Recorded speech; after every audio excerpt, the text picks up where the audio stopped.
You know, when you, our curious listener, look up at the night sky with all the fascinating sources you've provided, it's easy to feel like we're peeking behind the cosmic curtain. But dig a little deeper into those swirling galaxies and twinkling stars, and bam! You're face to face with some truly mind-boggling mysteries. Oh, absolutely. The big questions. Exactly. Like, where did the whole shebang come from? Why is gravity, the force holding us to Earth, such a light weight, kind of on the cosmic stage? Yeah, the hierarchy problem. It's a persistent one. And what's the deal with this ever faster expanding universe? Don't even get us started on the invisible players. Dark matter and dark energy. It's enough to make your brain do the tango. It really is. These are the frontiers of cosmology right now. But what if, just what if, today's deep dive into your thoughtfully curated material offered a perspective so out there, so utterly different, that it could flip our understanding of the cosmos on its head? Well, that's what's so intriguing about the concept we're exploring today, drawn from your sources. The droplet model of the universe. It takes those fundamental head-scratchers you mentioned, origin, forces, expansion, the dark stuff, and proposes, well, a radically different framework. A different framework is putting it mildly. It sounds completely wild. But before we dive in, dear listeners, please like, subscribe, and share to join our community exploring the cutting edge of knowledge. So, a cosmic bubble. Sort of, yeah. It suggests our universe isn't just empty space with stuff floating in it, but something far more. Well, think of it like a cosmic membrane with its own internal rules, its own physics. Okay. A cosmic membrane existing in a, wait for it, even bigger cosmic ocean. Let's unpack this mind-bending image from your sources. Forget the idea of the universe as just space-time. Instead, picture a 3D brane. Brane with an E. Okay, what's a brane? Like a super thin, incredibly flexible sheet. Essentially, yes, but three-dimensional. Imagine a vast 3D surface, almost like a membrane or a droplet, embedded within a higher dimensional reality. The bulk, they call it. Read the bulk. So our entire universe is just this droplet floating in a higher dimensional fluid. That's the core idea. And this single, seemingly simple shift in perspective, the model claims it has the potential to unravel those very cosmic puzzles you've highlighted. How so? Let's connect the dots. Okay, so instead of the Big Bang singularity, this model proposes our universe ignited from a collision between two of these branes in the bulk. Whoa, a brane collision. Okay, and expansion. Expansion isn't space itself getting bigger, but our brane, our cosmic droplet, being physically stretched taut, like a drum skin after being struck. Stretched mechanically. So not spatial expansion, but actual physical stretching. That's the proposal. And gravity. It's not some independent force bending space-time in the usual Einsteinian way. It's more like the brane's own surface tension, a restoring force trying to pull it back into its most stable shape. It's like a soap bubble trying to stay around. Exactly like that. And dark matter and dark energy, they're not seen as separate substances or forces, but as inherent consequences of the brane being distorted and stressed by that initial collision and its ongoing relaxation. Wrinkles and tension, basically. Wrinkles and tension. Manifesting as invisible mass and accelerating expansion. Okay, my brain is starting to tango. And black holes. Not bottomless pits, but more like local instabilities. Think of them as whirlpools or drains on the brane's surface where the tension gets extremely concentrated. Local release valves for stress. Wow, okay. And the end game, not the big freeze or crunch. Nope. The model suggests a move towards maximum order. The brane eventually settles back into a perfect symmetrical shape, a state of ultimate balance. Order, not chaos. That's unexpected. So buckle up, everyone, because this deep dive promises to be a visual feast for your mind's eye. We're going big picture. Yeah. Then drilling down into the details of this droplet universe.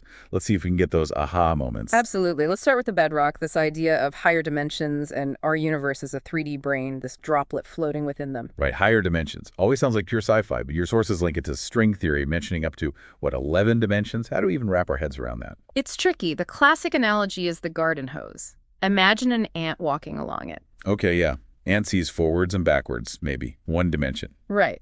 But we see the ant can also walk around the hose's circumference. That's a second dimension, but it's tiny, rolled up, compared to the hose's length. Oh, okay. Yeah.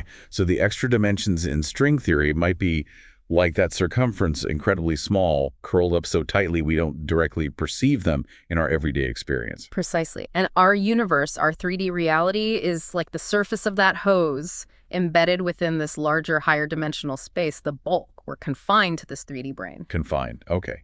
And the bulk isn't just empty void. The droplet model suggests it's not classical spacetime. It could have its own dynamics, maybe even other branes floating around, other universes potentially. Other universes? Mind blown. Yeah. And the interaction between our brain and this bulk, that's important, right? Crucially important. It might explain things like, well, why gravity is so weak compared to other forces. Weak gravity. The idea is maybe gravity isn't entirely stuck on our brain. Perhaps some of its influence can kind of leak out into the bulk. Leak out, like a bit of energy escaping our droplet. That's the picture, yeah. Which would make it seem weaker within our 3D universe. It gives a potential structural reason for gravity's relative faintness. Okay, gravity having a secret escape hatch into higher dimensions. That's wild. Now, this brane itself, this droplet, you mentioned surface tension holding it together. What are its key properties? Think of that soap bubble again. Surface tension pulls it into the shape with the minimum surface area for its volume, a sphere. Well, lowest energy state. Exactly. The droplet model proposes our brain has an analogous internal tension. It wants to be in its most stable, lowest energy state, which, like the bubble, would be a perfect 3D sphere. Maximum order, maximum symmetry, that's its ground state. So its natural state is a perfect cosmic sphere, but it's also flexible, elastic. Yes, like an elastic membrane. It can be deformed, stretched, poked. But there's always this inherent restoring force driven by that surface tension, trying to snap it back to its preferred spherical shape, like stretching a rubber sheet and letting it go. Okay, that restoring force sounds key. It's absolutely fundamental in this model. It underpins almost everything else, from the Big Bang alternative to the universe's ultimate fate. Which brings us neatly to that Big Bang alternative. Or, as you hinted, maybe the big bump. Your sources say, brane collision. Two droplets smacking into each other in the bulk. That's the proposal. Forget the singularity. Picture two vast, energetic branes moving within the bulk. How do they interact? Like magnets. Sort of. As they approach, their extended energetic fields, like gravitational fields but in higher dimensions, start to interact, drawing them together. But the collision itself isn't particles hitting particles. It's the entire structure of these 3D surfaces slamming into each other. A structural collision. Okay, what happens to our brain in that cosmic fender bender? Two main things, according to the model. First, the impact energy causes a massive mechanical stretching of our brain. It gets pulled way out of its preferred spherical shape. That's the energy input that drives what we see as expansion. So the stretching is the expansion. Got it. What's the second thing? The collision isn't perfectly smooth. It creates localized distortions, ripples, wrinkles on the brane's surface. Think of splashing water, you get waves and complex patterns. These initial imperfections, these wrinkles, are proposed as the seeds for everything else. Seeds for gravity, galaxy. Exactly. The initial non-uniformities that gravity can then act upon, pulling matter together, and potentially the origin of the phenomena we label dark matter and dark energy too. It all stems from the dynamics of this collision and the brane's response. So our entire cosmic history boils down to the after effects of this colossal smackdown in higher dimensions. What happens right after the impact? Do they just bounce off? The model describes a rebound and oscillation phase. Our brain is left vibrating, wobbling, full of energy, far from equilibrium, like a ringing bell. And the restoring force tries to calm it down. Precisely. That internal surface tension kicks in, trying to dampen the wobbles and pull the brain back towards being a sphere. But this process isn't uniform. It creates energy gradients across the brain, like hills and valleys on its surface. Hills and valleys. Yeah. Energy gradients. Yeah. And these valleys, these local energy minima, become attractors. Matter tends to collect there. On a small scale, these deep minima might become black holes.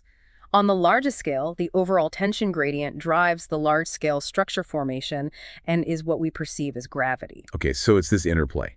The collision provides the initial energy and distortion, and the restoring force then dictates how everything evolves afterwards as the brain tries to relax. That's the core dynamic, yes. Let's focus on expansion then. You said it's the physical stretching of the brain, not space itself enlarging. Can you elaborate? When we see galaxies rushing away, the redshift. Think about drawing dots on a rubber sheet and then stretching the sheet. The dots move apart because the material between them is stretching. Right. The sheet isn't making new rubber. The existing rubber is just being pulled taut. Exactly. So in the droplet model, galaxies are like those dots. They're moving apart because the brane they're embedded in is still relaxing, still stretched from the collision. The redshift of light, the stretching of light waves traveling across this stretching brane, and the Hubble law distance correlating with recession speed are all seen as consequences of this ongoing mechanical stretching. Mechanical stretching. That feels much more tangible somehow than abstract expansion of space. Okay, let's tackle gravity with this mindset. No curved spacetime, but this restoring force trying to make the brane spherical again. How does it make my dropped phone fall? Remember the marbles on the stretched rubber sheet? Each marble creates a little dip. Yeah, depression. Right. And if you put another marble nearby, it rolls into that dip. Yeah. The droplet model says the restoring force creates subtle, universe-wide energy gradients, like those dips. Matter naturally follows the path of least resistance, moving downhill along these gradients towards lower energy states. So gravity is just matter sliding down these energy slopes on the brane. Pretty much. It's not an active pull between objects, but objects following the contours of the brane's energy landscape. A landscape shaped by the restoring force and the presence of other matter-energy concentrations. Your phone falls because it's following the steepest local energy gradient towards the Earth's center of mass. Okay, the universe trying to iron itself out. I like that. What about gravity being so weak? You mentioned the bulk leak, but is there more to it from the brane structure itself? The model suggests it's also about scale. The restoring force is a property of the entire brane structure, acting macroscopically. Think of the immense tension across a giant cosmic trampoline. Okay. The effect of that overall tension on tiny individual particles within the trampoline fabric is incredibly subtle. Gravity, being this large-scale structural response, manifests weakly at the micro level of particles, even though it dominates on cosmic scales. It's a collective effect. A structural property, not a particle force weakness. Makes sense. And why only attractive? Why doesn't gravity ever seem to push things apart? Because the restoring force is always trying to achieve equilibrium, that lowest energy state, the perfect sphere, movement along the energy gradients is always towards those lower energy states, towards the center of the distortion or concentration of mass energy. It's always an inward pull towards balance. Towards the bottom of the energy valley. Yeah. Got it. Always attractive. Okay, let's dive into the deep end. Black holes, dark matter, dark energy. How does this droplet explain these cosmic beasts? Black holes first, local tension release valves. What's that? Remember those local energy minima, the deep valleys created by the collision and the restoring force? Uh-huh. If enough matter gets concentrated in one of those valleys sliding down those gravity slopes, the local energy density becomes enormous. The model proposes this causes a localized extreme warping or even a kind of collapse of the brane structure itself at that point. The brane gives way. Sort of. It forms an incredibly intense vortex of distorted brane structure, a black hole, a region where the energy gradients are so steep that nothing can climb back out. So it's a structural failure point, almost, due to extreme tension. You can think of it that way, yeah. A localized zone of extreme distortion. And the supermassive ones we see early in the universe, how do they form so fast? The initial collision likely wasn't perfectly even. It probably created some extremely deep, vast energy minima right from the start, like massive craters on the brane. Okay. These primordial deep spots would have acted like super powerful cosmic drains, rapidly funneling enormous amounts of matter into them very early on, allowing supermassive black holes to form much faster than standard models might easily allow. They're seen as the brane locally compensating for the biggest initial stresses. Wow, okay. Built-in seeds for cosmic monsters. Now, the big invisibles, dark matter, described as perceived mass resulting from surface distortions. Unpack that for me. Okay, back to the warped rubber sheet. Imagine it has ripples and folds baked into it from the initial stretching, even before you put any marbles on it. Right, inherent wrinkles. Now, if you roll a marble across this already wrinkly surface, its path will be deflected by those underlying wrinkles, won't it? Even if you can't see the wrinkles themselves, you'd see the marble curve and accelerate in ways you wouldn't expect on a flat sheet. That's right. Okay, so the dark matter effect is just ordinary matter reacting to the unseen large-scale wrinkles and warps already present in the brane structure from the collision. That's the core idea. The extra gravity we infer in galaxies, stars orbiting too fast, clusters holding together too tightly, isn't from invisible particles, but from visible matter responding to the pre-existing large-scale curvature and distortions of the brane itself. It's the geometric effect, not extra stuff. A gravitational illusion caused by the shape of the universe itself. That's the idea. And dark energy. The accelerating expansion, you said it's the same restoring force. How can the force pulling things together, gravity, also be pushing things apart? Expansion. It seems contradictory, but think about the scale. Locally, the restoring force creates gradients that pull matter together into dips. But globally, the overall effect of the restoring force is to try and return the entire stretched brane back towards its smaller, spherical equilibrium state. Like a giant rubber band slowly contracting overall. Exactly. This overall contraction or relaxation attempt, acting across the vastness of the brane, causes the dots, the galaxies embedded in it, to move apart from each other as the brane itself smooths out and potentially shrinks towards its ideal state. The accelerated expansion we observe is interpreted as this global restoring force still actively working to smooth out the largest scale distortions from the collision. So dark energy isn't a repulsive force. It's the tension in the brane itself, driving it back to equilibrium on the largest scales. That's the proposal. Both dark matter, local works affecting motion, and dark energy, global tension driving relaxation, are just different manifestations of the brane's structure and its response to the initial collision. No extra fields or particles needed. Two cosmic mysteries, potentially solved by one mechanism. The brane trying to get back into shape. That's incredibly neat. Okay, the grand finale. The universe's fate. Not crunch, freeze, or rip, but maximum order. How does that work? The model suggests the restoring force doesn't just act along the surface. It also creates subtle, perhaps vortex-like flows that slowly transport matter inwards towards the conceptual center of the 3D droplet over immense timescales. Inwards. Not just smoothing the surface, but pulling everything to the middle. Yes, a very slow, gradual migration of all matter, stars, galaxies, everything towards the brane center. Eventually, all the universe's contents accumulate there, forming a super dense central core. A cosmic yoke inside the droplet. What happens then? As everything gathers centrally, the overall structural tension in the brane, the very thing driving the restoring force and gravity, gradually diminishes and balances out. When the brane finally achieves that perfect, smooth, spherical state with all matter concentrated centrally, the restoring force vanishes completely. No more tension. No more tension. And if the restoring force vanishes, then gravity vanishes. Because gravity was the restoring force in action. Exactly. The energy gradients disappear. There's nothing driving motion anymore. All movement within the universe ceases. Absolute stillness. And if all motion ceases, what about time? You mentioned something mind-blowing about time. This is maybe the wildest part. The model posits that time isn't fundamental. It's an emergent property, a consequence of motion and change driven by the restoring force acting on the brane's tension. Causality, things happening, leading to other things happening, is time in this view. So, it's a restoring force disappears, and all motion stops. Then change stops. Causality stops. And according to the model, time itself comes to a complete halt. Time just ends. It ceases to flow. The universe reaches a final state that is timeless, perfectly symmetrical, maximally ordered, and energetically stable. A complete contrast to the heat-death scenario of ever-increasing entropy. It's an end state of perfect order, not disorder. Wow. Not with a bang or a whimper, but just stillness. A timeless, ordered sphere.